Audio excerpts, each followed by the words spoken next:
ఎన్టీఆర్‌కి ఫోన్ చేసి కన్నీళ్లు పెట్టుకుందట నందమూరి సుహాసిని. మరి అందరూ కూడా షాక్ అవుతున్నట్టుగా తెలుస్తోంది.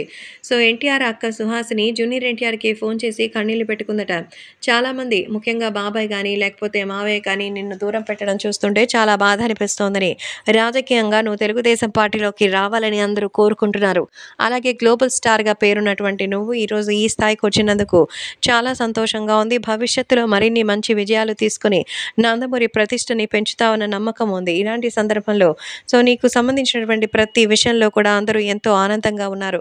కానీ రాజకీయంగా నిన్ను అందరూ అవమానించడం, అలాగే నీ గురించి చెప్పడం కాస్త బాధ అనిపిస్తోందంటూ చెప్పుతూ ఎంతో కన్నీళ్లు పెట్టుకుందట.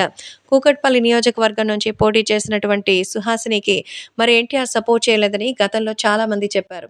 కానీ మరి ఆ విషయంలో సుహాసిని అయితే ఎన్టీఆర్‌కి క్లీన్ చిట్ ఇచ్చింది. రాజకీయాల్లో తనకు నచ్చిన వాళ్ళకి సపోర్ట్ చేయడం అనేది ఎన్టీఆర్ యొక్క అలవాటు. అది ఆయన చేస్తారా, చేయలేదా అనేది సెకండరీ. ప్రస్తుతం ఆయన తెలుగుదేశం పార్టీకి సపోర్టివ్‌గా ఉండడానికి ఆయన నిర్ణయించుకున్నారు. ఏది ఏమైనా తెలుగుదేశం పార్టీలోకి వస్తానని కేవలం తన అక్క, అలాగే తన కుటుంబ సభ్యుల కోసమే ఈ నిర్ణయం తీసుకుంటానని ఆయన చెప్పగా, వాటి కోసం నిజంగానే ఆమె ఎంతో అద్భుతంగా అయితే చెప్తున్నట్టుగా సమాచారం. కాబట్టి సోషల్ మీడియాలో సైతం జూనియర్ ఎన్టీఆర్ అక్క సుహాసిని, అలాగే ఎన్టీఆర్ బాండింగ్ గురించి అందరూ ఎంతో గొప్పగా చెప్పుకుంటున్నారు.